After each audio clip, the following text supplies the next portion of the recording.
las Escrituras desde el Nuevo Pacto, de lo temático a lo expositivo. Nosotros estamos acostumbrados a una teología temática. La temática es cuando exponemos sobre un tópico, sobre un tema, y de repente decimos, bueno, hoy vamos a hablar del Espíritu Santo, y hablamos del Espíritu Santo. Vamos a hablar del pecado, o vamos a hablar del cielo, vamos a hablar del infierno. Hablamos de un tema, por eso se llama temática. Pero esta forma de impartición llamada expositiva tiene que ver con la exposición cronológica de las Escrituras de una forma organizada y ordenada.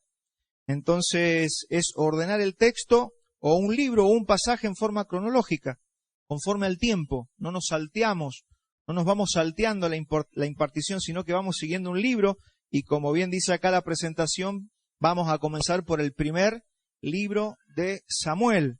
Y nos ayuda a que usted después en su casa pueda estudiar la palabra de manera expositiva. Así que vamos a ir avanzando.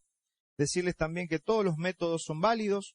No es que este sea mejor, sino que es diferente. Y lo bueno es que nos va a dar un panorama más exacto de la Biblia en su conjunto. ¿Dónde están las bases de esto? Vamos a leer segunda de Timoteo 3:16.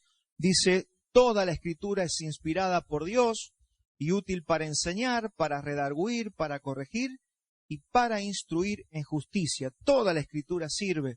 El tema es cómo nosotros abordamos la Escritura. Ahora la vamos a abordar de una manera expositiva. En Romanos 15:4 dice, porque las cosas que se escribieron antes, ¿a qué se refiere? A las Escrituras del Antiguo Testamento. Dice, porque las cosas que se escribieron antes para nuestra enseñanza se escribieron, a fin de que por la paciencia y la consolación de las Escrituras tengamos esperanza. Mire lo que hace el estudio de la Escritura.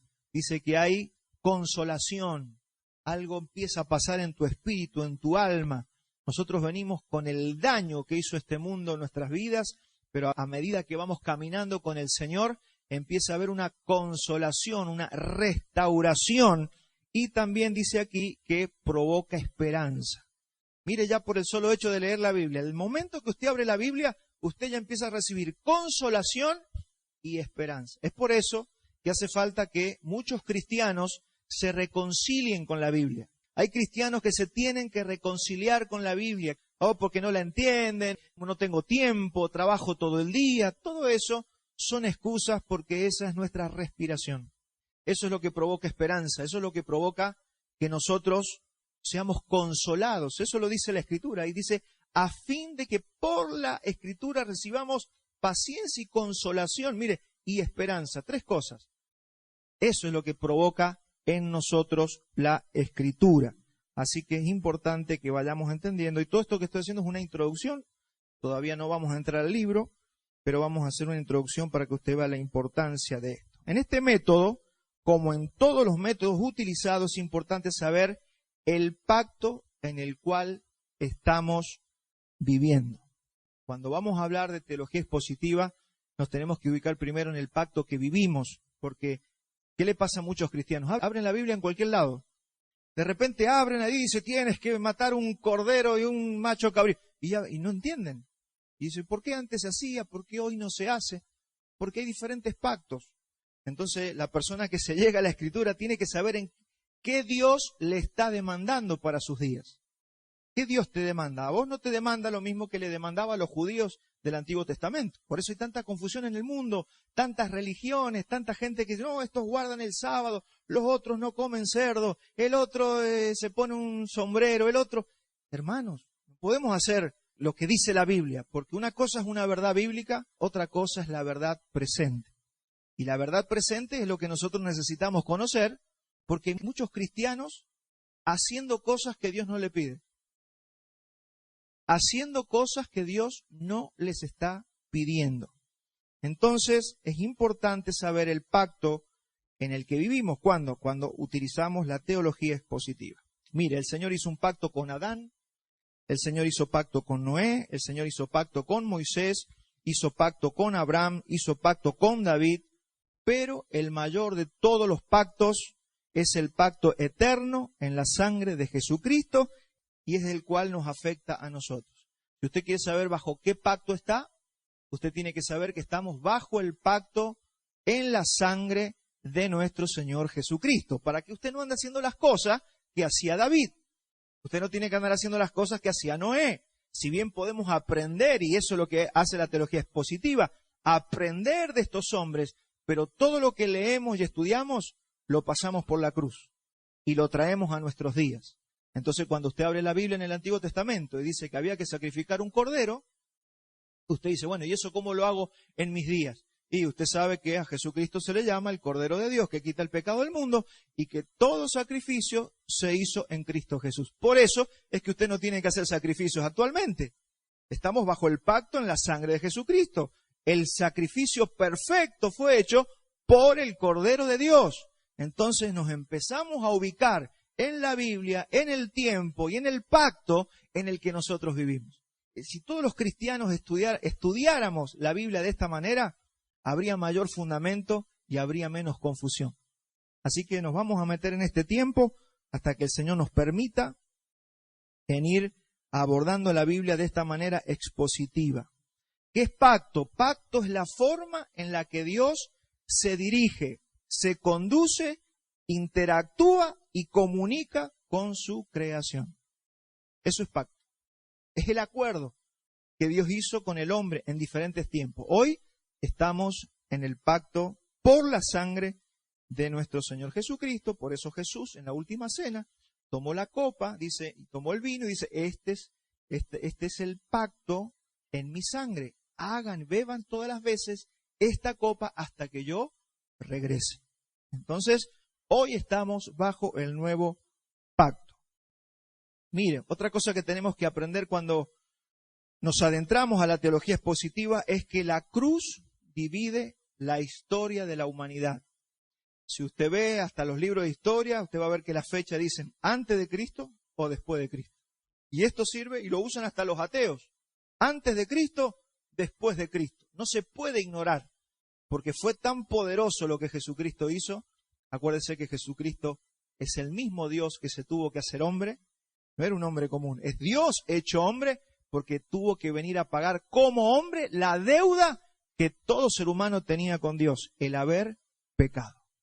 Cuando pecó Adán en el huerto del Edén, el mundo se descalabró como lo estamos viendo hasta el día de hoy. Y el Padre se tuvo que hacer hombre, se encarnó en un hombre para que ese hombre pagara la deuda, para que usted y yo, por la fe, al creer en el Señor Jesucristo, seamos libres de toda condenación. Esto es fundamental, esto es base de nuestra fe. Tiene que estar claro para usted que predica el Evangelio, que usted que le enseña a otras personas. Tenemos que estar claro en estas cosas, que son el ABC de nuestra fe. Entonces, de la misma manera que la historia se divide por la cruz, también nuestras vidas se dividen por la cruz. Todos aquellos que hemos conocido al Señor, podemos decir, ¿cuándo lo conocimos? Si usted está aquí y ha conocido al Señor, usted puede decir, en el año 1996, me predicaron el Evangelio, abrí mis ojos y conocí al Señor porque me hablaron, fui a una iglesia, me invitaron, yo puedo contar mi historia. Usted debe poder contar la suya. Si no hay un antes y un después, usted tiene que buscar conocer al Señor, porque es imposible ignorar cuando el Señor llega a una vida. No puede el Señor venir a una vida y seguir igual la persona. Hay un cambio radical, extremo. Así que si usted lo vivió, lo felicito. Y si no lo ha vivido, busque que sus hijos lo vivan, ore al Señor. Yo me acuerdo cómo era mi vida antes y cómo es mi vida ahora. Entonces hay un cambio, hay un testimonio que contar. Yo cambié. Tal vez no eras una persona que andaba totalmente desviada, pero eras una persona que no tenía propósito en la vida. Eras una persona que no entendía para qué estaba en la tierra. Y de repente cuando vino el Señor, tus ojos se abrieron y le encontraste el sentido a la vida. Ahora sabes quién eres en Cristo Jesús y te empiezas a entrenar para cumplir el propósito eterno. Vives para Cristo. Otros andábamos en el alcohol, otros andaban en las drogas, otros andaban perdidos. Fue más marcado ese día. Pero hay personas que dicen, pero yo no andaba como andaban esos otros. Pero sí vivías una vida de despropósito. Vivías una vida sin conocer a Dios, vivías una vida terrenal y vivías una vida que simplemente servía para respirar, para dormir, para comer y para trabajar, y nada más. Mi hermano, de eso se trata cuando Cristo viene a nosotros. ¿Cuántos han recibido al Señor? ¿Cuántos pueden decir, hay un antes de Cristo y un después de Cristo? Y si no lo has vivido, hoy puede ser el día. Hoy puede ser el día si usted lo recibe en su interior. ¿Sabe por qué yo le puedo decir a usted, reciba al Señor? Porque el Señor ya te llamó. Porque el Señor, si estás aquí, es porque Él te escogió y te trajo. Nadie puede recibir al Señor si Dios no lo trae primero hacia Él. Por eso es tan importante. Todo esto es básico y lo tenemos que entender para poder entender todo lo que leemos. Las Escrituras del Antiguo Testamento deben ser leídas y estudiadas, pero a la luz de lo que aconteció en la cruz. Usted no puede leer el libro de Génesis, Éxodo, Levítico, los Salmos, sin conocer lo que pasó en la cruz. ¿Por qué? Porque eso es lo que determina cómo yo voy a entender lo que leo. Vamos a comenzar en este tiempo con un libro, como ya dice la placa, llamado Primer Libro de Samuel. Y vamos a ir extrayendo lo que el Espíritu Santo nos va hablando a medida que estudiamos. ¿Qué buscamos como objetivo principal? 3 cosas buscamos al estudiar las Escrituras. Primero, que nuestra humanidad sea humillada delante de Dios.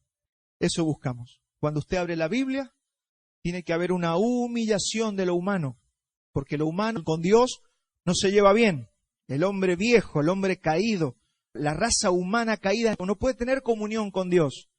Entonces necesitamos, y como nosotros todavía tenemos este cuerpo, cada vez que vamos a la Escritura, como nuestro cuerpo todavía guardamos la vieja naturaleza, cuando venimos a Él decimos, Señor, yo vengo a leer la palabra para humillarme. Necesito ser humillado delante de ti, primero. Lo segundo, yo humillado, pero el Señor exaltado. Cada vez que vamos a las Escrituras, tenemos que buscar la exaltación de Cristo, no la exaltación de un hombre, no la exaltación de mi vida y mi persona, sino la exaltación de Cristo. Entonces ya tenemos 2 propósitos descubiertos, que yo sea humillado y que Dios sea exaltado. Y tercero, que sea promovido el conocimiento de Dios y la santidad en la vida de aquellos que se acercan a la palabra. ¿Qué tiene que pasar en una persona que se acerca a la Escritura de esta manera? Tiene que encontrar conocimiento de Dios y tiene que empezar a vivir la santidad de Dios. Porque eso pasa cuando vamos a la Escritura. Podemos vivir la santidad, porque cuando vamos a la Biblia, y si la estamos leyendo con la ayuda del Espíritu Santo, lo primero que se empieza a pegar a nosotros es un temor a Dios, un temor reverente. Y ese temor reverente permite que yo me pueda santificar y empecemos a vivir en santidad. Por eso es tan importante que vayamos a la Escritura. Hay muchos cristianos que aman a Dios, que han nacido de nuevo, pero están lejos de la Escritura. Y como están lejos de la Escritura, no se pueden santificar, no pueden experimentar la santificación que es en Cristo Jesús. Porque la palabra, como decíamos en la oración más temprano, es agua purificadora, es agua que nos limpia. Esa palabra nos va limpiando, va renovando el entendimiento. ¿Sabe cuál es su mayor problema y el mío? Nuestros pensamientos. Y nuestros pensamientos, que están totalmente bombardeados por este mundo, solamente tienen un objetivo este mundo, alejarte de Dios. Pero cuando vamos a la palabra, cuando nos apartamos a la Biblia y la leemos en el espíritu correcto, empezamos a experimentar una renovación, empezamos a experimentar una santidad, un temor a Dios, y nuestra alma comienza a cambiar, como acabamos de leer ahí. Viene consolación, viene fuerza, viene fortaleza, viene el ánimo, muchas cosas que a muchos cristianos le está faltando en este tiempo. Entonces, vamos a ir abriendo el texto y lo vamos a ir explicando para que el auditorio, es decir, usted y yo, podamos oír la voz de Dios. No se puede separar la Biblia del Espíritu Santo. ¿Cuántos saben que la Biblia fue inspirada por el Espíritu Santo? Mucha gente dice, bueno, pero eso lo escribieron los hombres. Sí, pero dice la Biblia que fueron inspirados por el Espíritu Santo. ¿Sabía usted que la Escritura es el libro más vendido en la historia de la humanidad y el libro más odiado en la historia de la humanidad? No hay libro que se acerque a lo que es la Biblia. Así que Algo debe tener. Decimos y creemos que el mundo cambió a partir del cristianismo. A partir de que vino el Señor, el mundo cambió. Usted estudie la historia, cómo era el mundo antes de Cristo. Y usted va a ver cómo era la barbarie y la falta de civilización que tenía el hombre. Cómo vivían los imperios, cómo vivían los países, las naciones. Pero cuando vino el Señor, todo empezó a cambiar. Tanto fue dignificada la mujer, fue dignificado el hombre, fue dignificada la familia, fue dignificado el matrimonio, fueron dignificados los hijos, porque el Evangelio dignifica. Por eso es tan importante que nos acerquemos a la palabra de Dios. Otra de las características que tiene esto es que no es una predicación así efusiva como estamos acostumbrados. Por ahí la predicación temática es un poco así con más garra. Ahora vamos a tomar mayor quietud, vamos a ir leyendo. Muchos de ustedes van a hacer más el hábito de la lectura. Vamos a ir como desgustando un poquito más despacio la palabra y vamos a ir tomando los nutrientes de la palabra. ¿Cuántos dicen, yo necesito eso? Tenemos una muestra maravillosa de esto en la Escritura y vamos a ir a ver el primero que utilizó la teología expositiva y ese fue Esdras. Esdras aparece en un libro que se llama Nehemías y vamos a leer Nehemías 8:1 para que usted vea lo que produce en el pueblo cuando la palabra es leída. Mire, Nehemías 8:1 dice: y se juntó todo el pueblo como un solo hombre en la plaza que está delante de la puerta de las aguas. Y dijeron a Esdras, el escriba, que trajese el libro de la ley. Estamos en el Antiguo Testamento, luego de que Israel había salido del cautiverio, estaba regresando a Israel, a su tierra, y aquí se estaba reuniendo el pueblo por primera vez, porque incluso hasta se habían perdido los manuscritos de la palabra, así que los hombres venían de estar en una tierra pagana, estaban recuperando nuevamente la palabra, y ahí ese es el escenario en el que se relata lo siguiente. Entonces le dijeron a Esdras el escriba que trajese el libro de la ley de Moisés, la cual Jehová había dado a Israel. Y el sacerdote Esdras trajo la ley delante de la congregación, así de hombres como de mujeres, y de todos los que podían entender. El primer día del mes séptimo, y leyó en el libro delante de la plaza que está delante de la puerta de las aguas, desde el alba hasta el mediodía. Fíjense, desde que salió el sol hasta el mediodía. Se la pasaron toda la mañana Esdras leyéndole los rollos de la ley al pueblo. Imagínense toda la nación, miles y miles de personas oyendo esto. Dice, en presencia de hombres y mujeres y de todos los que podían entender. Y los oídos de todo el pueblo estaban atentos al libro de la ley. ¿Cómo está su oído en esta mañana? Atento a lo que vamos a leer, porque lo bueno de esto también es que se aminora las ideas de los hombres, las ideas humanas, y se levanta más la palabra, lo que está escrito, lo que el Señor nos envió, porque si hay algo de lo que nos cansa es escuchar las ideas de los seres humanos. A veces decimos un versículo y después estamos 3 horas escuchando qué piensa esa persona del versículo. Dígame si no es mejor darlo vuelta, todo el tiempo estar escuchando lo que la palabra dice del Señor. Eso es lo que necesitamos. Necesitamos más palabra y menos ideas de hombres, ¿sí? ¿Cuántos están de acuerdo?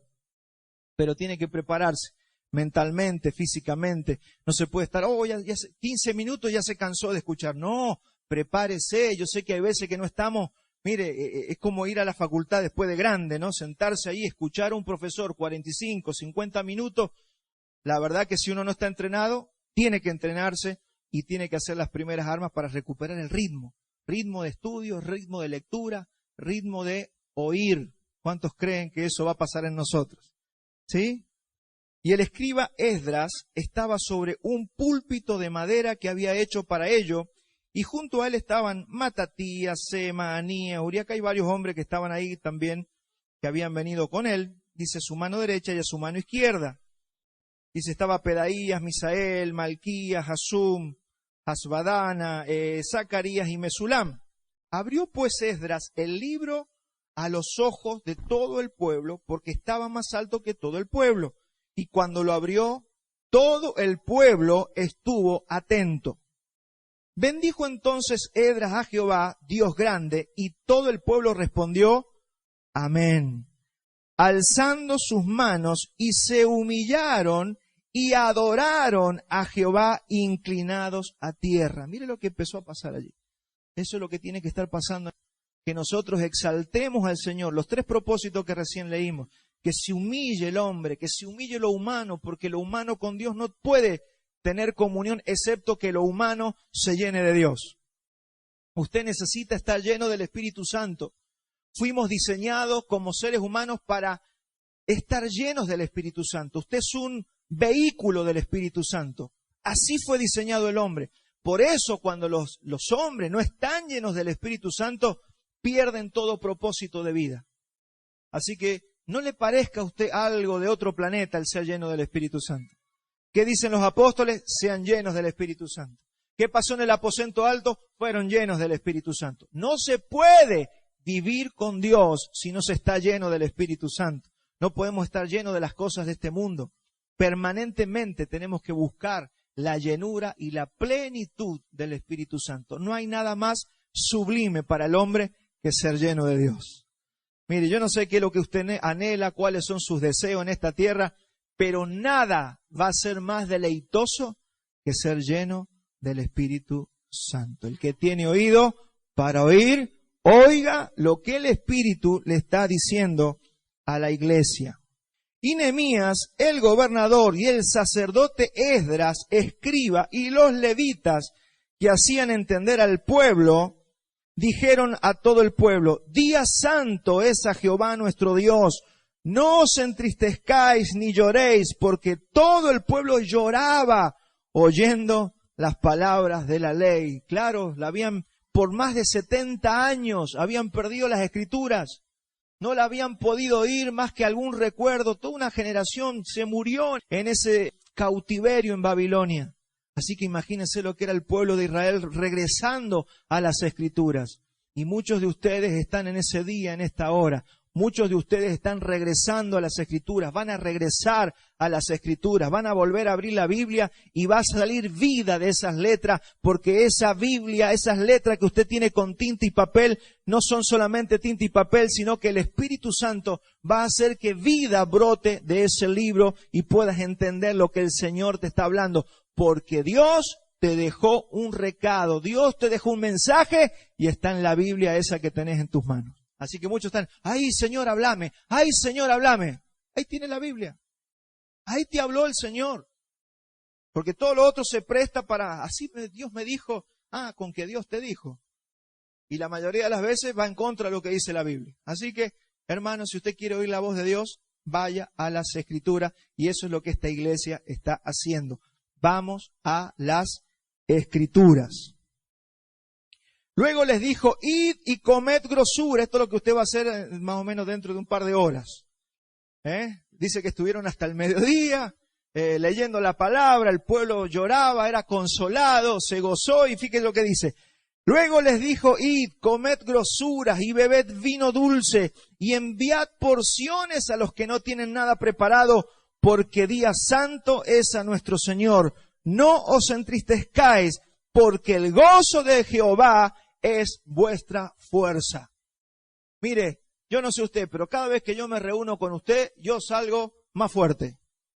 Cada vez que estoy en una célula, cada vez que estoy en un culto, en una reunión, cada vez que estoy en un encuentro, yo salgo fortalecido. ¿Por qué? Porque se cumple lo que está diciendo aquí. El gozo de Jehová es vuestra fuerza. Que no se te vaya la vida año tras año tratando de arreglar cosas con tu propia fuerza. El gozo del Señor es nuestra fortaleza.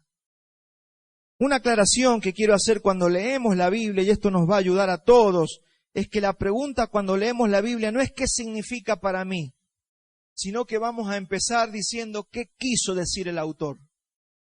¿Qué quiso decir Samuel cuando escribió este libro? Es lo primero que usted tiene que entender en la Biblia. ¿Por qué? Porque hay muchas personas que toman la Biblia como el horóscopo. Mire, si usted abre la Biblia y dice, Señor, dame algo para hoy día, y lee justo generación de víbora, pecador y contumaz. Y no, ese no, vamos a otra. Y empezamos así. que el Señor me dé una palabra. Dios no es un horóscopo. Dios te habla cuando usted estudia sistemáticamente, expositivamente la Escritura. La Biblia no es de interpretación privada, sino de interpretación colectiva primeramente. Tenemos que ver qué nos dice como iglesia. Usted tiene que tener una mentalidad de iglesia en esta mañana. A ver, siéntase como iglesia, piense como iglesia. No, porque si no cada uno anda, veo, el sálvese quien pueda. Cada uno por la suya. A ver qué Dios me dice, porque tengo un problema familiar, matrimonial, tengo un problema con mis hijos, tengo un problema económico y no sé cómo salir. Y van a las iglesias los cristianos con una mentalidad totalmente individualista, cuando en realidad Dios le habla a un pueblo. Dios le habla a una nación santa, Dios le habla a una iglesia. ¿Me entiende? Entonces usted primero tiene que desarrollar, por eso los 2 domingos anteriores hablamos de la iglesia. Se tiene que revelar qué es la iglesia. ¿Qué es la iglesia? ¿Qué dice el Señor que es la iglesia? ¿Cómo yo soy parte de la iglesia? ¿Cómo me hizo parte de la iglesia? Que es su cuerpo. Entonces cuando el cuerpo, como leímos también en el Salmo, ¿no? Recibe todo lo que tiene la cabeza.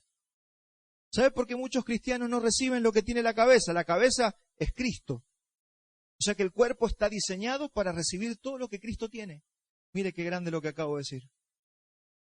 Si usted es cuerpo y Cristo es la cabeza, ¿por qué usted no tiene todo lo que tiene Cristo? Esa es una pregunta que nos tenemos que hacer.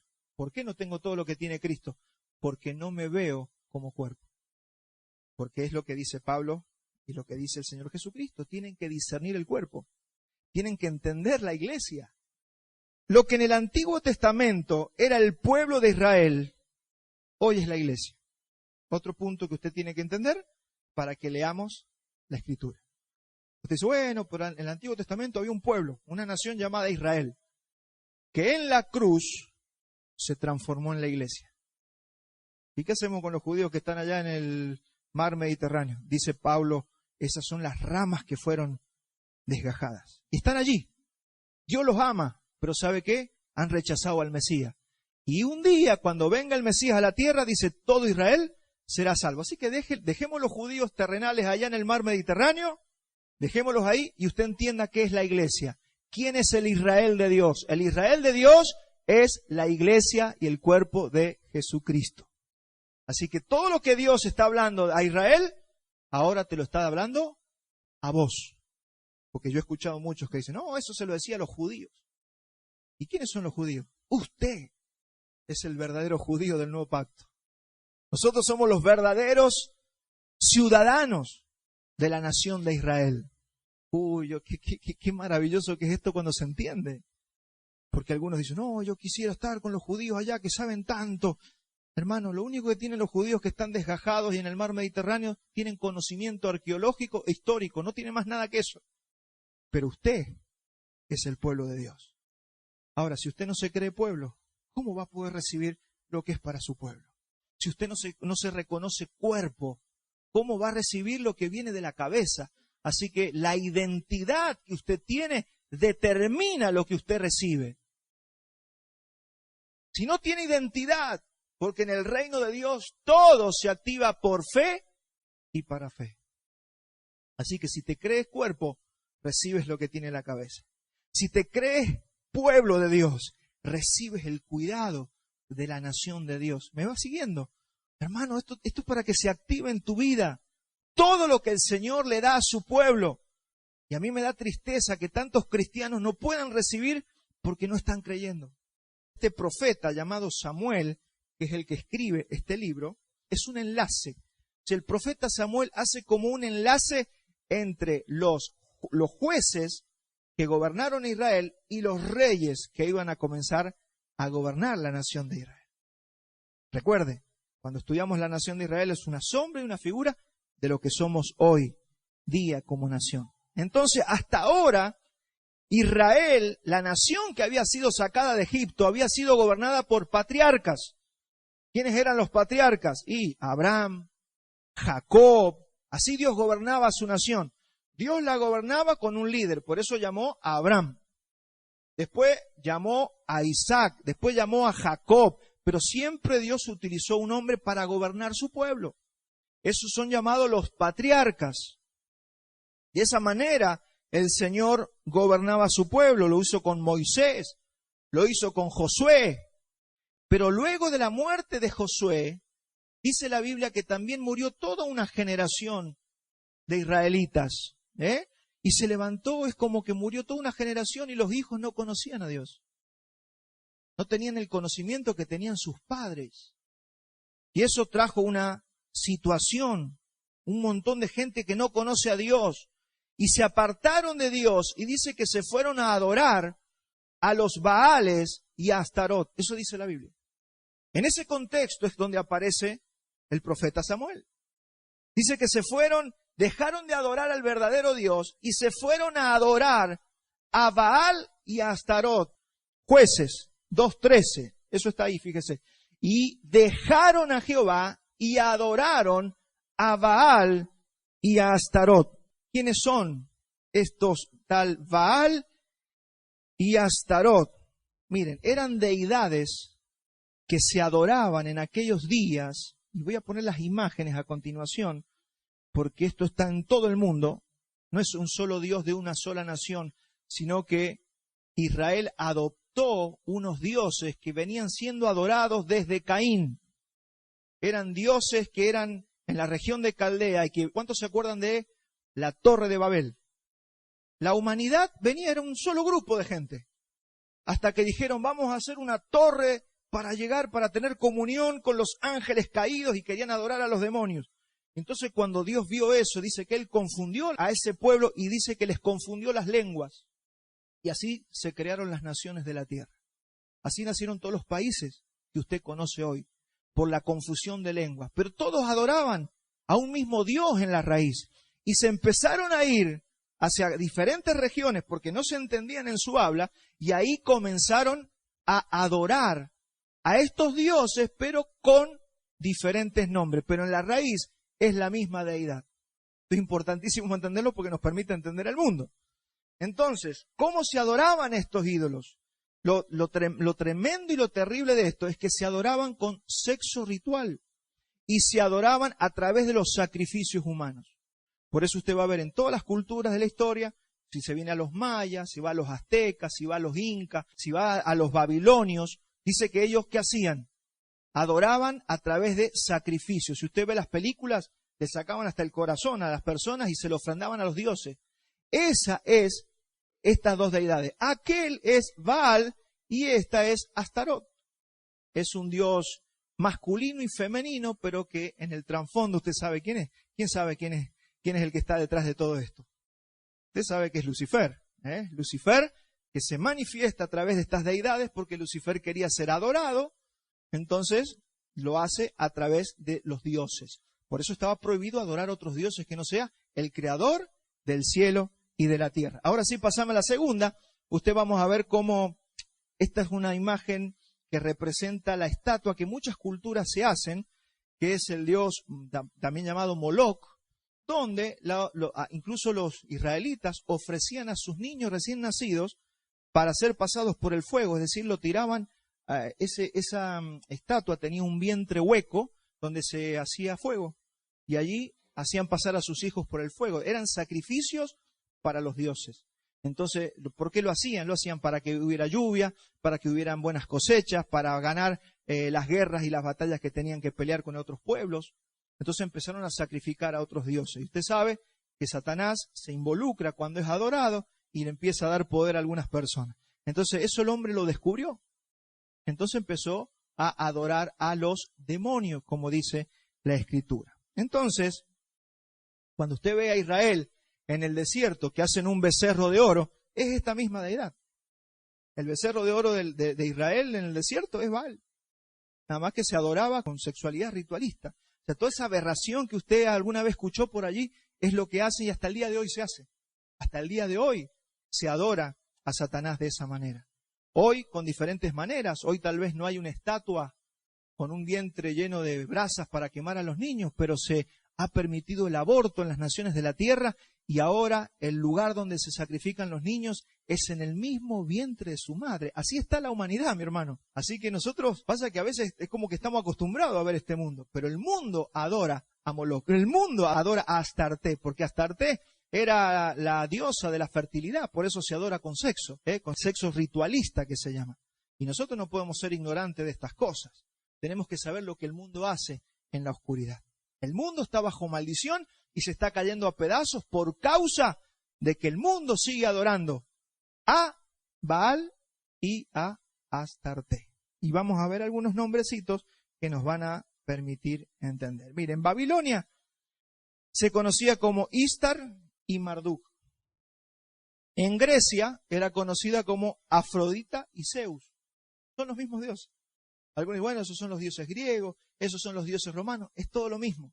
Es todo lo mismo. Acá no hay un montón de religión. Todo tiene una misma raíz. Acá hay dos cosas, hijos de Dios e hijos del diablo. Acá hay un linaje que viene de parte de Dios y dice la Biblia que hay un linaje que son hijos de las tinieblas. Está dividido en dos el mundo, por eso es tan importante entender estas cosas. En Roma se llamaba Venus y Baal se llamaba Adonis. En Éfeso, usted verá, eso está en la Biblia, Diana de los Efesios. Cuando usted lee ahí en el libro de los Hechos, ¿no? Dice que toda la ciudad griega adoraba a Diana de los Efesios. Es esta misma. En Egipto, usted lo va a encontrar como Isis y Horus. Ahí está, los dioses egipcios son los mismos dioses que Roma y los mismos dioses que Babilonia. En los pueblos andinos, acá en la parte donde nosotros vivimos, usted lo va a escuchar como la Pachamama, o la va a ver como Inti, el dios Sol, todo lo que es muy fuerte en la parte de Perú, en la parte de Bolivia, utilizan estas deidades, y acá se llama la difunta. Sí, fíjese que siempre es una mujer, siempre es su hijo, y siempre es una figura varonil al lado. Tenemos en la Roma cristianizada, porque Roma, que tenía los dioses paganos, luego cristianizó sus dioses, y Roma le llama la reina del cielo y el niñito Jesús. Ese niñito Jesús que usted ve a veces en las estatuas no es el verdadero Jesucristo. Jesucristo no es un niño. Jesucristo murió en la cruz, está sentado a la diestra del Padre, ya expió el pecado de la humanidad y está esperando que los hombres le crean conforme a lo que dice la Biblia, porque la Biblia en ninguna parte dice que usted tiene que adorar a un niño. ¿Cuántos me van entendiendo? ¿Cuántos empiezan a entender por qué hay tanta maldición en las vidas, en la familia, en los países, en las naciones? Hay maldición porque la idolatría trae maldición. Y esto es lo que nos está haciendo la introducción a este libro. Mire lo que dice ahí en Jueces 2:14. Dice, y se encendió contra Israel el furor de Jehová, el cual los entregó en manos de robadores que los despojaron y vendió en mano de sus enemigos de alrededor y no pudieron ya hacer frente a sus enemigos. Estas son las consecuencias de la idolatría. Estas son las consecuencias de ser idólatras, de no adorar al verdadero Dios. Dice que ya no podían hacer frente a sus enemigos. En otras palabras, empezó el pueblo a ser ¿qué? Derrotado. ¿Qué pasa con una persona que es idólatra, que tiene ídolos? Empieza a ser derrotado. ¿Qué pasa con un creyente que no se ha despojado de los ídolos? Empieza a ser derrotado. No pueden hacer frente a sus enemigos. El pecado les empieza a ganar. Los malos pensamientos les empiezan a ganar. Todo, la pobreza le empieza a ganar. Todo le empieza a ganar porque ya no puede hacer frente a sus enemigos. Este es el resultado y la maldición de la idolatría. Leemos la parte de arriba. Por donde quiera que salían, la mano de Jehová estaba contra ellos. ¿Quién se había levantado contra ellos? Ya no era el diablo, era el mismo Dios. El mismo Dios se levanta, no importa si seas hijo, creyente, incrédulo, ateo, lo que sea. Eres un idólatra, el mismo Dios se vuelve tu enemigo. Esto es lo que dice la Biblia. Dios se vuelve, mire, usted se puede pelear con el diablo y con todo el mundo, pero no se pelee con Dios. Porque del diablo te puede salvar Dios, pero si te peleas con Dios, ¿quién te salva? Así que no se pelee con Dios. O sea, usted lo último que tiene que hacer es ponerse a Dios en contra. Dice, por donde quiera que salían, la mano de Jehová estaba contra ellos para mal, como Jehová había dicho y como Jehová se lo había jurado, y tuvieron gran aflicción. Eso viene sobre las personas idólatras, que no se limpian de la idolatría. Aflicción, tristeza, angustia, depresión. Eso es lo que usted está viendo en la tierra. Y usted dice, bueno, pero yo no adoro ni a Astaró, sí, pero hay gente que tiene a Maradona y le llaman Dios a Maradona, y Maradona con el gol de los ingleses, y Maradona, otros ahora más modernos con Messi, y que Messi es Dios. Eso es idolatría. Eso es idolatría. Hermano, la idolatría está en todos lados. Es por eso que el Hijo de Dios tiene que entender. Fuimos llamados solamente a adorar a nuestro Dios, a nuestro Creador. Así que, ¿qué tiene que hacer una persona que quiere despojarse de la maldición? Empezar a sacarse toda la idolatría, empezar a mirar su vida y decir que hay gente que es idólatra de su dinero, hay gente que vive para el dinero. Eso es idolatría, dice la Biblia que eso es adorar a un Dios llamado Mamón. Hay otros que son idólatras de sus hijos. Prefieren, como lo vamos a ver enseguida en el libro de Samuel, que prefieren a sus hijos antes que a Dios. Hay gente que prefiere a su esposo, a su esposa antes que a Dios. Hay gente que prefiere a la gente antes que a Dios, y eso también es idolatría. No solamente la idolatría es tener una imagen de yeso y prenderle una vela. Idolatría no es solamente llevar tu auto nuevo a la difunta correa para que te bendiga el auto. Idolatría tiene que ver con todo lo que ocupa el primer lugar en tu corazón, sea lo que sea. Entonces, en ese contexto, Dios levanta jueces. Vamos a Jueces 2:16. Dice, y Jehová levantó jueces que los librasen de la mano de los que los despojaban. Pero tampoco oyeron a sus jueces, sino que se fueron tras dioses ajenos, a los cuales adoraron. Mire el pueblo cabezón.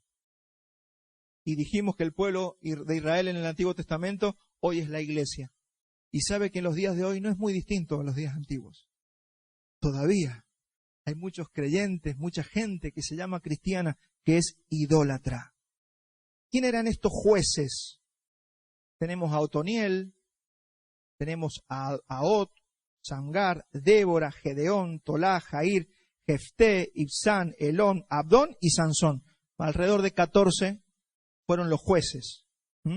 Entonces los jueces habían gobernado, pero ahora aparece Samuel en esta situación.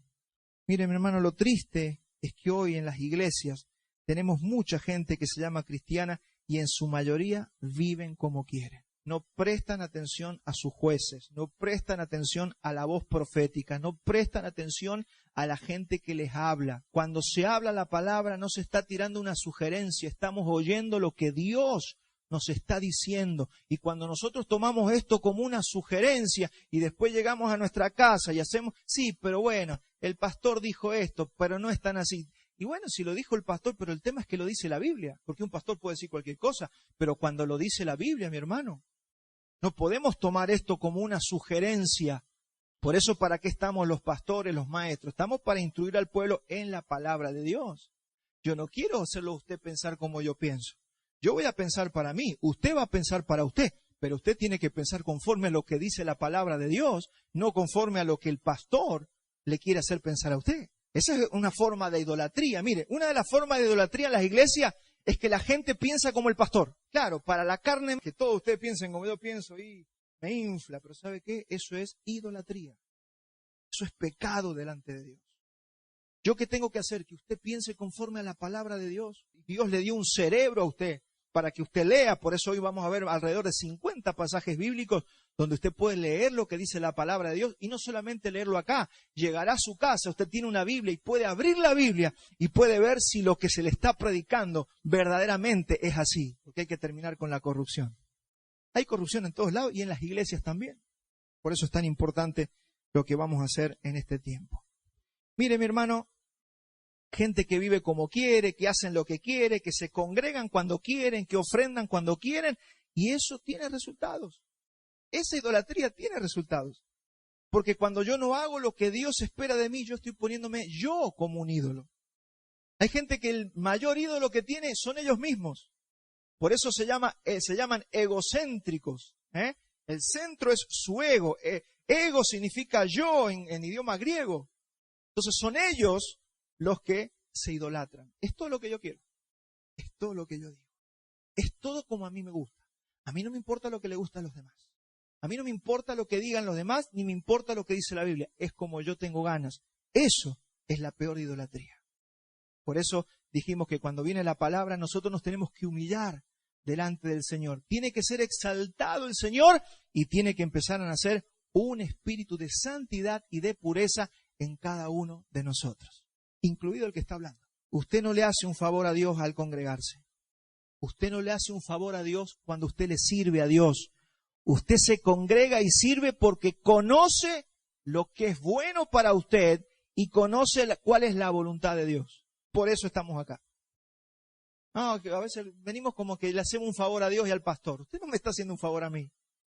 Pasa que Dios nos puso a nosotros un corazón de pastor, estar preocupado por usted. Ser pastor es eso. Que Dios te pone preocupación por personas para que le hables el evangelio, que es lo mismo que Dios puede hacer con tu vida. Que te va a poner preocupación por otros para que otros no se pierdan y conozcan la voluntad de Dios. Tenemos que bajar un poco las ínfulas de los hombres y empezar a levantar más la gloria del Señor. De eso se trata. Bueno, ¿quién es Samuel? Dijimos que Samuel viene siendo ese enlace entre los jueces y ahora vendría el tiempo de los reyes de Israel. Y acá empieza uno de los pasajes más tristes de la Biblia. Esta parte es muy triste porque, adelantándome un poquito al tema, usted tiene que saber que este libro habla mucho de gobierno. Y el libro de Samuel y la Biblia es un libro de gobierno. Tiene que ver cómo se gobierna el hombre y tiene que ver cómo se gobierna la tierra. Tiene que ver cómo se gobierna el universo. Por eso, si yo no me estoy pudiendo gobernar yo mismo, si soy un loco que se enoja todos los días, que rompe todo, que rompe la puerta, rompe la ventana, tiro todo en mi casa, eso significa que no hay gobierno en mi vida. Estoy siendo gobernado por la ira, por el diablo, por cualquier cosa, menos por el Espíritu de Dios. Entonces la Biblia nos habla de gobierno. Entonces Dios siempre fue el que gobernó a su pueblo. Lo gobernó por medio, como dijimos recién, de patriarcas. Así como vimos recién Abraham, Josué. Luego lo gobernó por estos jueces que les mencioné recién. Pero hubo un momento de la historia donde ellos deciden, queremos tener un rey como tienen las otras naciones. Porque hasta ahora no había rey en Israel. Era Dios gobernando a su pueblo a través de un administrador. Podría ser Moisés, puede ser Abraham, puede ser Jacob, puede ser Josué. Pero ahora ellos dicen, no, pero mirá, las otras naciones tienen un rey y nosotros queremos un rey. Y ahí vamos a entrar en esto. Vamos a ver lo que dice 1 Samuel 8:7. Y dijo Jehová a Samuel, oye la voz del pueblo en todo lo que te digan, porque no te han desechado a ti, sino a mí me han desechado, para que no reines sobre ellos. ¿Qué querían ellos? Hacerla de ellos. Ellos no querían ser gobernados por Dios. Hay mucha gente que por más que conoce a Dios, no quiere ser gobernado por Dios. Dice, porque no te han desechado, sino a mí me han desechado para que no reines sobre ellos, conforme a todas las obras que han hecho desde el día que los saqué de Egipto hasta hoy, dejándome a mí y sirviendo a dioses ajenos. Así hacen también contigo. Ahora pues, oye su voz, mas protesta solamente contra ellos y muéstrales cómo les tratará el rey que reinará sobre ellos. Ellos ni sabían en lo que se estaban metiendo. Usted ni sabe lo que usted trae sobre su vida cuando usted decide que Dios no lo gobierne. Mire, nosotros siempre vamos a ser gobernados por alguien, o por nuestro ego, o vamos a ser gobernados por otras personas, o podemos ser gobernados por Dios. Usted elige. Y la advertencia de Dios, fíjese, lo varonil de nuestro Dios, que no es un Dios ofendido. Esto ya me abandonaron, un fósforo y los prendió fuego. No, no hizo eso. Dice, solamente quiero que les digas, que los amonestes. Dile lo que les va a pasar. Primero, ¿por qué? Porque Dios es Padre y porque Dios ama a su pueblo. Y a pesar de que usted sea y yo seamos muchas veces como el pueblo de Israel, sabe que dice que Dios te sigue amando. Pero Dios muchas veces no puede evitar. ¿Por qué no puede evitar tu aflicción, tu dolor y tu angustia? No la puede evitar porque nosotros decidimos irnos tras los falsos ídolos. Y a veces no nos vamos tras las estatuas, pero nos vamos tras de nuestro corazón a hacer lo que nos gusta a nosotros. Así que, hermano, esto ya empieza a traer un cierto temor reverente en nosotros frente al Señor. Y aquí viene la advertencia. Mire la advertencia, 1 Samuel 8:10. Dice, y refirió Samuel todas estas palabras de Jehová al pueblo que le había pedido rey. Dijo pues, así hará el rey que reinará sobre vosotros. Tomará vuestros hijos y los pondrá en sus carros y en su gente de a caballo para que corran delante de su carro, y nombrará para sí jefes de miles y jefes de cincuentenas, los pondrá a sí mismo y aquear en sus campos y siguen sus mieses y que hagan sus armas de guerra y los pertrechos de sus carros. Tomará también a vuestras hijas para que sean perfumadoras, cocineras y amasadoras. Asimismo tomará lo mejor de vuestras tierras, de vuestras viñas y de vuestros olivares, y los dará a sus siervos. Diezmará vuestro grano y vuestras viñas para dar a sus oficiales y a sus siervos. Todo parecido con los gobiernos comunistas y democráticos de este tiempo, hermano. No es pura coincidencia, es el gobierno de las naciones. Tomará vuestros siervos y vuestras siervas, vuestros mejores jóvenes y vuestros asnos, y con ellos harán sus obras. Diezmará también vuestros rebaños y seréis sus siervos, y clamaréis aquel día a causa de vuestro rey que os habéis elegido, mas Jehová no les responderá en aquel día. Mire lo que pasó con el pueblo de Israel, que quería un rey o un gobierno al estilo de las naciones de la tierra. Ahora, observe cómo son gobernadas las naciones actualmente. ¿Usted cuántos leen el diario acá o ven noticiero? Fíjese cómo se mueven las naciones actuales y cómo se han gobernado los hombres a través de la historia, no solamente en la época actual. Estudia el Imperio Romano, estudia el Imperio Griego, estudie hoy, estamos en los días del Imperio Norteamericano, porque que haya naciones no significa que no hayan imperios. Acá hay imperios contra imperios que se están disputando el poder económico, como China y Estados Unidos, son imperios. Esos imperios, aunque aparece un presidente, tiene cabezas que son las que manejan todas las cosas desde atrás. Eso es lo que está pasando hoy, nada más que hoy es un poquito más sofisticado por el avance tecnológico, por el avance de la ciencia, pero todo sigue igual como en esos días. Este es el modelo del gobierno humano, y te estoy hablando esto antes de entrar al libro, para que usted pueda tener un discernimiento de lo que es el gobierno humano y lo que es el gobierno de Dios. Porque todavía muchos cristianos no se despiertan a que tienen que ser gobernados por el Señor. De que no tienes que ser gobernado por una religión ni por un líder mesiánico. Usted no tiene que ser gobernado por otro hombre, porque usted no fue diseñado para ser gobernado por otro hombre. Usted es ingobernable. Y yo también. El único que puede gobernarnos de la forma correcta es nuestro Dios a través de su Espíritu Santo. Este es el diseño para usted. Así que si hasta ahora no te ha gobernado el Espíritu Santo, quiero decirte que ese es el porqué de tu aflicción. Hoy vemos gobiernos autoritarios, déspotas, inmorales, incluso democráticos, pero gobernados con hombres impíos, porque la democracia, que muchos dicen, oh, la panacea, tengo que decirte que es lo mejorcito de lo peor. Porque también son gobiernos despóticos y si usted va a hilar un poquito más fino, no existe lo que la gente llama democracia. ¿Qué significa democracia? Demos, kratos, el gobierno del pueblo. ¿Usted ve que los pueblos gobiernan? ¿O los pueblos son subyugados por un grupo reducido de personas? No existe la democracia. Simplemente que calmamos nuestra conciencia y dicen, bueno, estamos en la democracia.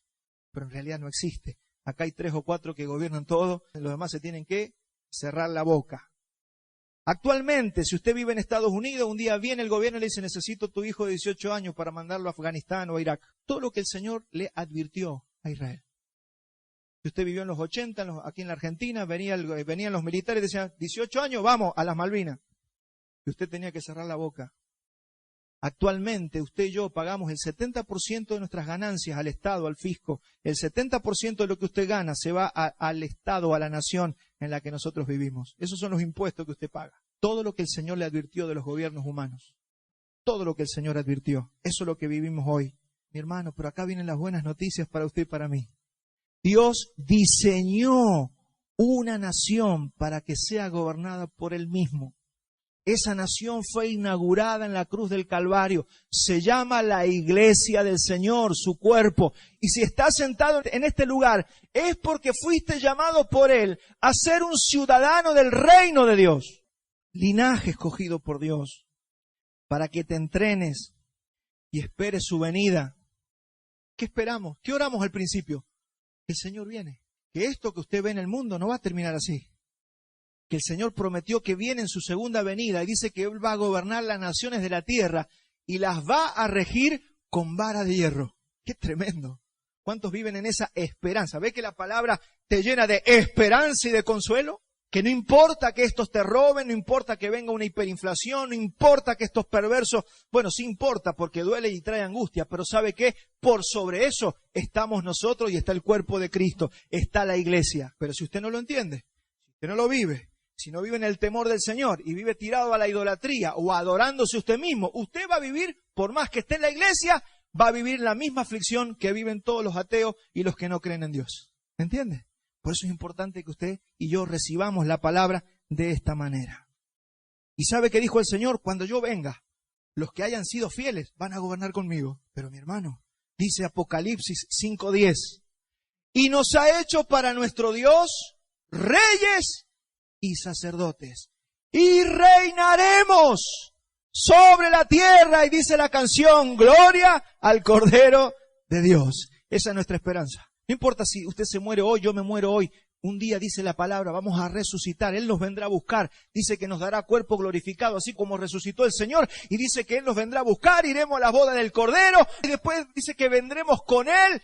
Dice, y vendremos a la tierra y tomaremos el poder de las naciones. ¿Cuántos creen eso? Porque si usted cree eso, usted vive en esperanza. Claro. ¿Usted se piensa que el Dios del universo le va a entregar las naciones de la tierra para siempre a estos impíos, perversos hijos del diablo? No se lo va a entregar, no se lo va a entregar. Le ha dado el tiempo, que es el tiempo de los gentiles. Pero ¿sabe qué? Viene un día donde nosotros vamos a reinar con Él. Y todavía no empezamos con el libro de Samuel.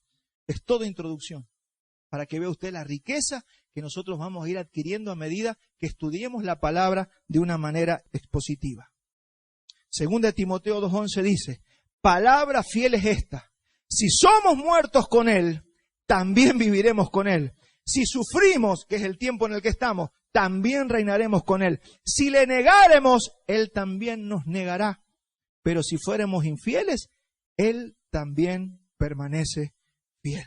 O sea, hay que ser cabezón para perderse lo que el Señor tiene preparado para su iglesia y para sus hijos. Por un ratito de pecado, por andar buscando las cosas de este mundo, por andar viviendo en idolatrías y no querer morir a mi propio yo. Mi hermano, por eso vamos a perder todo esto. No es negocio. Como pastor te digo, es tiempo que despiertes y empieces a capacitarte, a prepararte para poder gobernar. Porque no va a gobernar cualquiera, sino aquel que se preparó para gobernar. Porque uno dice, bueno, listo, yo soy cristiano, un día el Señor me va a venir a buscar para gobernar. Si usted nunca abrió la Biblia, usted no va a gobernar nada. Si usted no ora y se la pasa todo el día viendo fútbol y Netflix, usted no va a gobernar nada. Usted tiene que tener un entrenamiento. Tiene que abrir los ojos espirituales, conocer la palabra de Dios. ¿Sabe con qué vamos a gobernar? Con su palabra.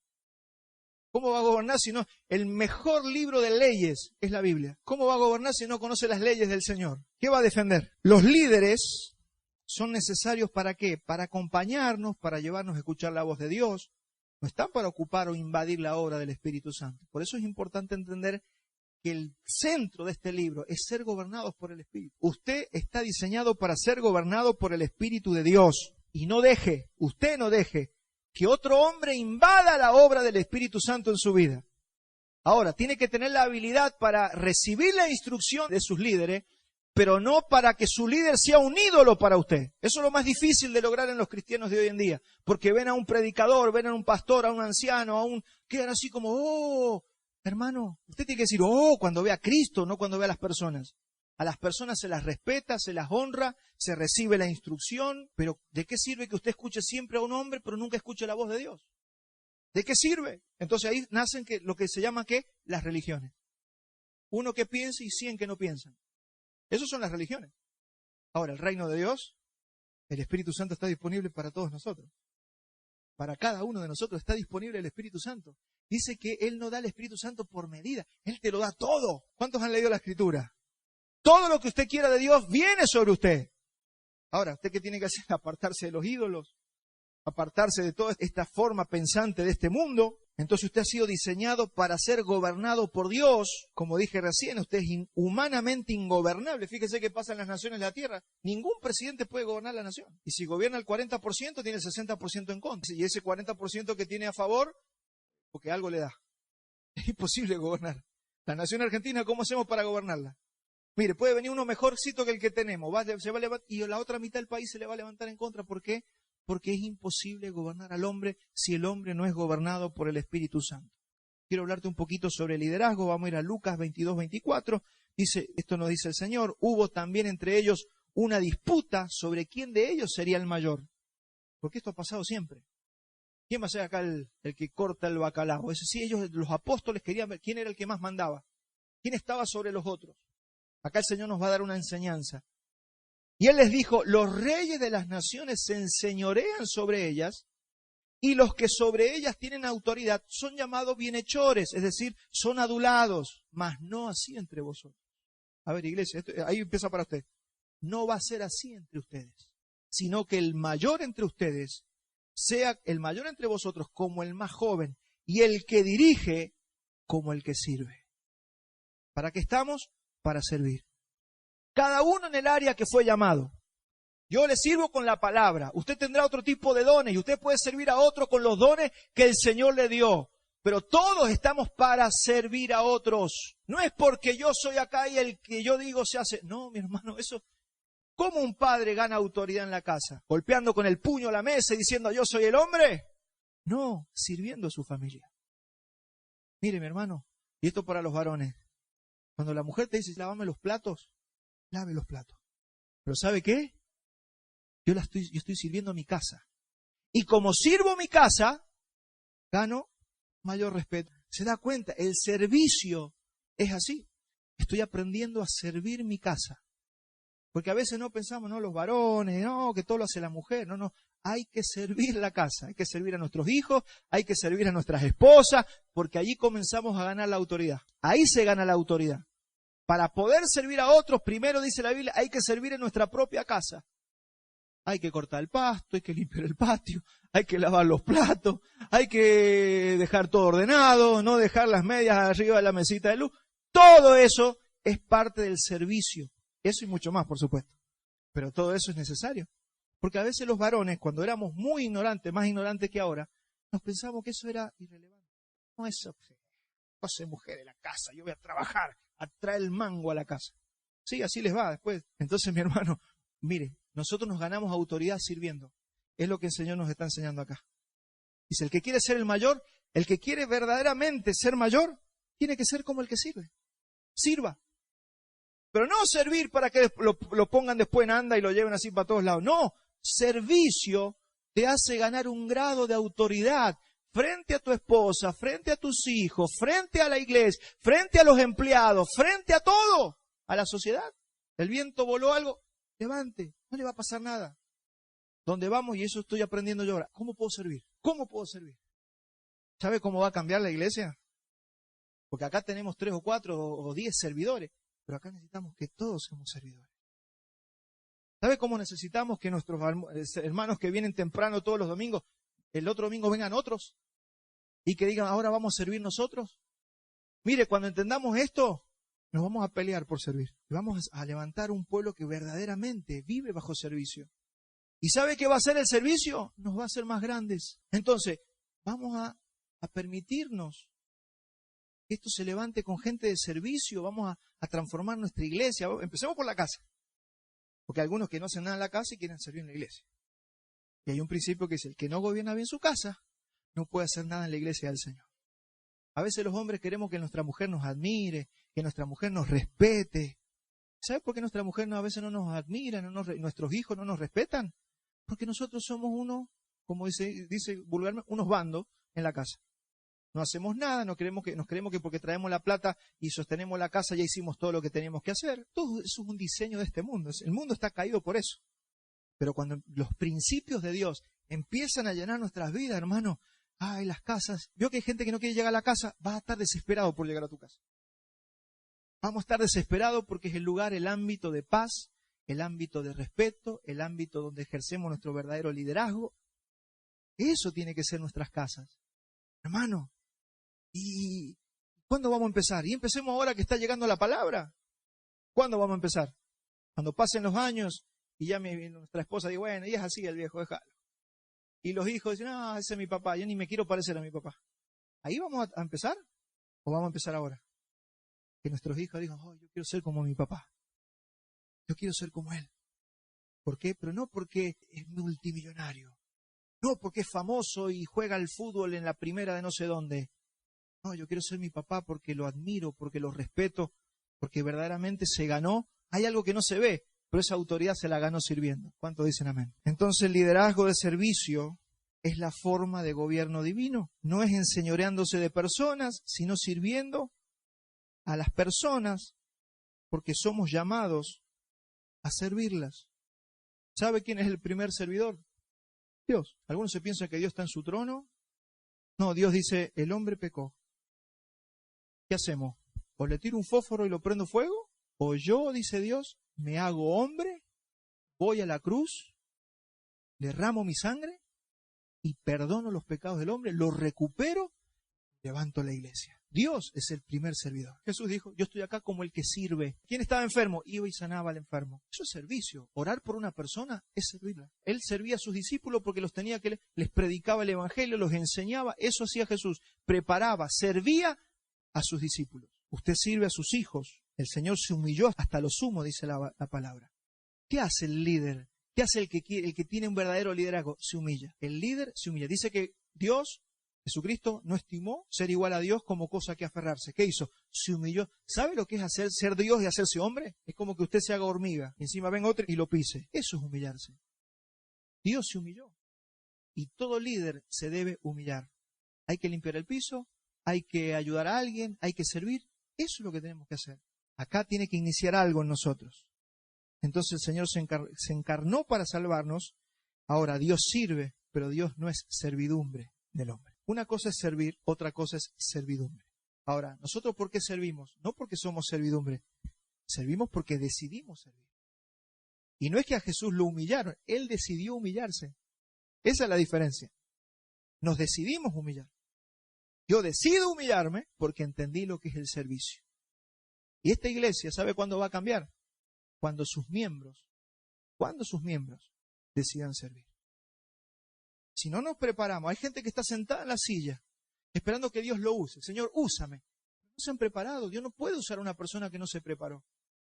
Tanto en la parte intelectual, en la parte física, en la parte emocional, pero también todo lo que requiere del servicio. La parte espiritual. Tengo que estar entrenado para servir. Amados, yo quiero y pido al Espíritu Santo que se inicie algo en cada uno de nosotros. Una desesperación por prepararnos, por capacitarnos para poder servir a Dios. Porque si no, Dios no puede utilizar a los voluntarios. Voluntarios hay muchos, pero no están preparados. Supóngase que usted necesita un contador para su negocio, para su empresa, necesita un empleado calificado y usted, hay 200 que quieren trabajar, pero no saben cómo lo va a utilizar usted. Primero hay que entrenarlo y prepararlo. Bueno, eso es lo que tiene que pasar con nosotros. Así que si le has dicho al Señor que te use, yo quiero decirte una cosa, Dios, claro que te va a usar, pero si no te preparas no te puede usar. No conoces la palabra, si no sos una persona de oración, si no te has apartado de toda la inmundicia y los pecados de este mundo. Y no solamente eso, cómo estás intelectualmente, estás capacitado, sabes administrar, sabes hacer algo, ¿cómo Dios puede utilizar? Porque hemos dejado mal el nombre del Señor, porque hay muchos voluntarios que se mandaron solitos a servir, pero no están preparados. Hay muchos pastores que no conocen la Biblia y andan predicando. Entonces imagínese usted el daño que se hace, y lo vamos a ver en el libro de Samuel, cómo un sacerdocio totalmente neófito trae juicio sobre su vida. ¿Por qué? Porque no se preparó, porque no fue obediente al Señor. Esto tiene que generar en nosotros un temor, mi hermano. Mire, cuando Dios le dijo a Abraham, vete de tu tierra y vete de tu parentela, ¿qué le estaba diciendo? Estaba diciendo, necesito que estés solo para que escuches mi voz. Hay mucha gente que está oyendo demasiadas voces, y acá está la habilidad que tenemos que tener. Nadie está diciendo que te vayas a meter a una cueva. Lo que estamos diciendo es que tienes que aprender a estar rodeado de gente, pero escuchar la voz de Dios. Nadie está diciendo que tenés que quebrar los vínculos. Tenés que seguir congregado, vas a estar viendo a tu familia, pero tienes que tener la habilidad de cortar esos canales, de tantos canales que vienen a nuestra vida, de tanta gente que nos rodea, para empezar a escuchar la voz de Dios. Porque mucha gente le da más importancia a la voz del hombre que a la voz del Espíritu Santo. Tienes que aprender a escuchar la voz de Dios sin interferencia humana y sin interferencia cultural. Muchos de nosotros tenemos todavía, por causa de la cultura en la que nacimos, nacimos y nos configuraron de una manera. Entonces cuando Dios nos quiere hablar, no, ya tenemos una manera de pensar. Tienes que empezar a cuestionarte lo que aprendiste. Mire, cuando Dios le dice, dejará el hombre a su padre y a su madre y se unirá a su mujer y serán ¿qué? Una sola carne. ¿A qué se refiere Dios con dejará el hombre a su padre y a su madre? ¿Que no lo visite más? ¿Que no los quiera más? No, no está diciendo eso. Está diciendo que corte con toda la cultura que aprendió de su casa. Porque Dios dice, yo necesito darte mi cultura. Entonces hay que entender esto. Dejará el hombre a su padre y a su madre, se unirá a su mujer y serán una sola nueva casa, una nueva familia, una sola carne. Necesitas formar una casa con mayor cultura de Dios. Y, pero es que mi mamá me enseñó. Olvídese.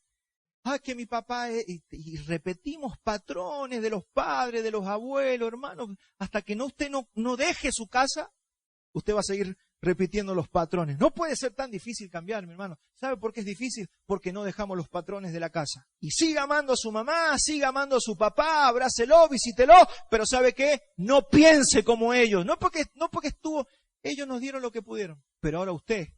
Porque si no, ¿sabe qué hacemos? El teléfono descompuesto. Mi mamá me dijo, yo le dije a mi hija le dijo al otro, y cada vez peor. Por eso tenemos una sociedad como la que tenemos. Si cada familia cortara con la cultura de este mundo y buscara la cultura de Dios, habría una renovación en cada generación de nuevas casas y nuevas familias escuchando la voz de Dios. Y eso es lo que tiene que pasar en tu casa. 1 Samuel. Hubo un varón de Ramataín, de Sofín, del monte de Efraín, que se llamaba Elcana, hijo de Jeroam, hijo de Eliú, hijo de Toú, hijo de Suf, efrateo. Y tenía él 2 mujeres. El nombre de una era Ana y el de la otra Penina. Y Penina tenía hijos, mas Ana no tenía.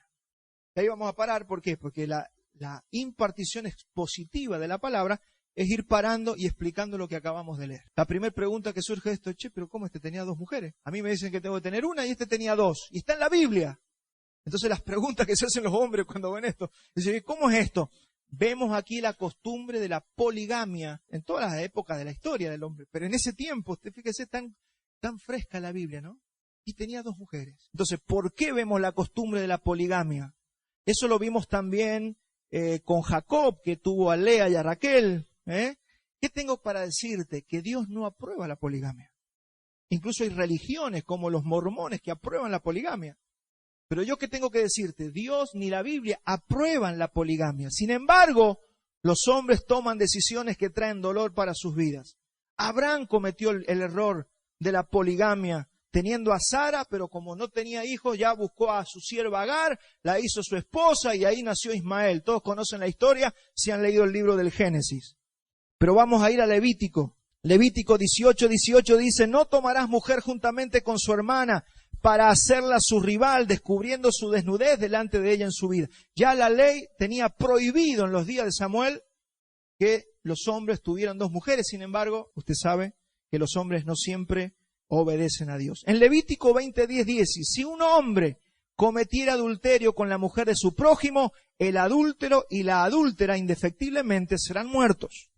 Eso está en la ley de Moisés. Eso es porque en la antigüedad se apedreaban a los adúlteros.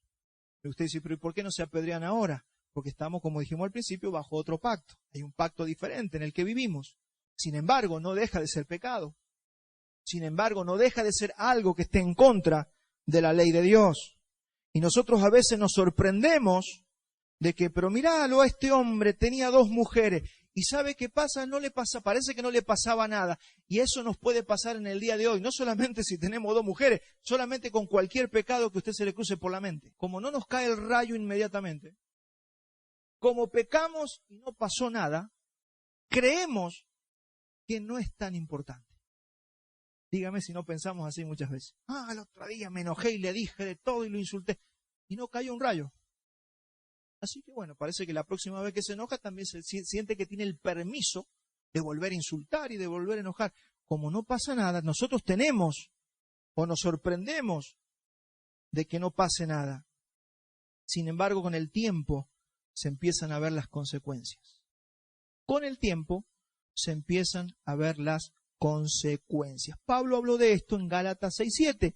No os engañéis, Dios no puede ser burlado. Pues todo lo que el hombre sembrare, eso también segará o también cosechará. Parece que yo lo hice, sigo orando, Dios me parece que me sigue escuchando, parece que está todo bien. Vamos, sigamos. Y ahí es Dios, está probando el corazón. ¿Cómo está el corazón de esta persona? ¿Anda por lo que siente? ¿Anda por lo que percibe? ¿O anda realmente por la palabra de Dios? Se ve que muchos hombres como el Cana no vivían bajo la palabra de Dios. O no la conocían, o no fueron al culto, o no fueron al tabernáculo, o no escucharon al sacerdote cuando hablaba de la ley. Por eso seguramente estaba así. Pero eso no es permiso para pecar. Que el hombre no sepa lo que dice la Biblia no lo libra de las consecuencias. Usted tal vez nunca abrió la Biblia y usted es un adúltero, usted es un mentiroso, usted es un ladrón, usted es un hechicero. Las consecuencias del pecado vienen sobre la vida de las personas. ¿Qué hacía esto? Esto provocaba la rivalidad entre ambas mujeres. Dice que Penina y la angustiaba a Ana, le hacía burla, le decía, y yo soy mejor porque yo tengo hijos, y vos venís siendo como la segunda. Por eso el Señor dice, no tengas dos mujeres, porque va a ser imposible que haya una competencia. Hoy que estamos en la época del libertinaje, ¿no? Donde todos pueden, yo tengo una mujer, pero mi mujer me permite que yo tenga otra mujer y al revés, ¿no? Se permiten un montón de cosas, lo que se llaman matrimonios abiertos, y ellos se creen que no van a venir las consecuencias. Ellos piensan que como no pasó nada la primera vez, no les va a pasar nada, pero mi hermano, la Biblia nos dice otra cosa y las experiencias de los que hemos caminado más de 25 años en el Señor, estamos viendo que siempre vemos los resultados del pecado en la gente y en nosotros mismos. Así que mi hermano, esto para que abramos un poquito los ojos. 1 Samuel 1:3 dice, y todos los años aquel varón subía de su ciudad para adorar y para ofrecer sacrificio, dice, a Jehová de los ejércitos, en Silo, donde estaban los hijos de Elí, Ofni y Fines, sacerdotes de Jehová. ¿Qué había pasado? Había un tabernáculo, la ciudad de Silo está a 50 kilómetros de Jerusalén, era la capital en ese momento, todavía no era Jerusalén la capital, y ahí estaba el tabernáculo donde había un sacerdote llamado Elí y tenía dos hijos, uno llamado Ofni y otro llamado Fines. Y cuando llegaba el día en que el Cana ofrecía sacrificio, porque una de las cosas que nosotros aprendemos a través de la Escritura es que el hombre siempre llevó ofrendas al Señor, siempre llevó ofrenda. La ofrenda aparece desde la primera hoja del Génesis hasta la última hoja del Apocalipsis. ¿Qué hacía el Cana? Vivía lejos, pero dice que iba a hacer sacrificio. ¿Cómo eran los sacrificios o las ofrendas en aquellos días? Era llevar un cordero, era llevar aceite de olivas, era llevar harina, porque era lo que tenían. Ellos llevaban una ofrenda porque no se presentaban delante del Señor con las manos vacías. Jamás. Eso es un principio que se ha perdido hoy. La gente va a las congregaciones, va a las iglesias, se manifiesta la presencia de Dios y ellos se creen que pueden ir y no traer una ofrenda, no decirle, Señor, no solamente una ofrenda física, sino traer el corazón, entregar algo como vamos a ver luego. Piensa en esto, si cada vez que nosotros oramos al Señor le decimos, Señor, te entrego esto, algo muero. Haz esta práctica. Esto lo voy a hacer por vos, Señor. Es un sacrificio. Dice la Biblia que nosotros ahora no hacemos sacrificio de animales, hacemos sacrificios espirituales. Así que por eso hay mucha gente orando, pero lo único que hace es hablar consigo mismo. Se arrodillan, bla, bla, bla, bla, bla, bla, bla, y se levantan y se van y dicen, oré. Y no pasó nada. Y lo que pidieron, Dios no se los dio. Usted dice, ¿por qué? Porque se ha perdido el temor a Jehová. Se ha perdido el temor a Dios. Nos congregamos como queremos, oramos como queremos. Tiene que tener un respeto para orar con Dios. Y tenemos que tener un respeto si estamos aquí, congregados. Yo he estado en iglesia donde la gente va, pum, pam, pum, sube, baja, pum. No podemos estar hablando la palabra del Señor. No, respeto, hermano. Si hay alguien hablando, todos hablando. Si hay alguien ministrando, todos mirando lo que se ministra. Necesitamos eso, respeto al congregarse. No puedo estar yo en la vereda. Si realmente está hablando el Señor, ¿puedo estar yo en la vereda perdiendo el tiempo? Entonces recuperemos el temor de Dios. Por eso será muchas veces que el Señor no responde las oraciones, porque hemos venido a congregarnos, y esto yo me he propuesto que recuperemos el temor de estar congregados en su nombre. Estamos adorando a nuestro Dios Lo hemos adorado con música, con canciones, lo adoramos con la palabra, lo adoramos con ofrendas, lo adoramos con aplausos. Estamos adorando a nuestro Dios. Amado papá, gracias. Gracias, gracias. Gracias por este tiempo, Señor, que tu Santo Espíritu ministre a cada uno de los presentes. Señor, llénanos, llénanos, llénanos. Llena a cada uno, Señor. Llena nuestras vidas, llena nuestras casas. Señor, que un nuevo temor sea iniciado en nuestro interior respecto de tu persona. Padre, nos queremos arrepentir. Te queremos pedir que nos limpies por todas las veces que fuimos irreverentes en la oración, en el congregarnos, en la forma de conducirnos en la iglesia, que es tu casa, Señor, columna y baluarte de la verdad. Señor, queremos que tu verdad sea revelada en este tiempo a nuestras vidas. Señor, nos arrepentimos porque hemos sido ignorantes, hemos sido dejados, hemos sido indolentes muchas veces en cuanto a tus asuntos y tus cosas. Señor, perdónanos, límpianos, restáuranos. Queremos que tu Santo Espíritu, Señor, comience a moverse de forma poderosa en nuestras vidas. Esa plenitud, Señor, llene las casas, las familias. Que cuando entremos a un hogar, Señor, tu presencia sea tan fuerte en ese lugar. Que redarguya, que transforme, que sane. Mi hermano, usted y yo no vamos a ser transformados por hablar. Vamos a ser transformados por la presencia de Dios. Señor, recuperamos la presencia. Recuperamos, Señor, el temor a ti. Este es un tiempo de dejar de oír tantas voces en tantos lugares para empezar a oír la voz de Dios con mayor claridad. Si estaba borrosa la voz de Dios o si no estabas escuchando la voz de Dios, yo te doy un consejo: deja de escuchar tantas voces. Si tienes una iglesia local, escucha la dirección que se está dando en tu asamblea local y comienza a caminar en dirección por esa palabra. No menosprecies la comida que el Señor ha puesto en este lugar.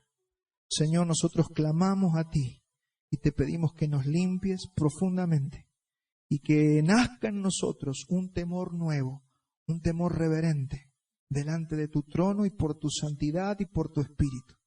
Señor, queremos honrarte y queremos despojar de nuestras vidas toda idolatría. Señor, renegamos y renunciamos y negamos, Señor, a todo ídolo que se quiso meter en nuestro corazón. Padre, renunciamos a eso en el nombre de Cristo Jesús.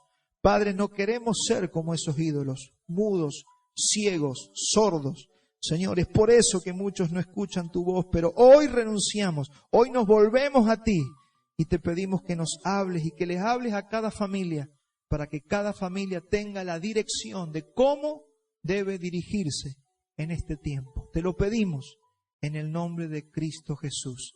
Señor, si había algo que estaba trayendo angustia, que estaba trayendo depresión, que estaba trayendo desesperanza, se ha quitado ahora por la palabra impartida. Que haya consolación, que haya esperanza, que haya santificación, Señor, por lo que hemos hablado, que es tu santa palabra. Te honramos en el nombre de Cristo Jesús.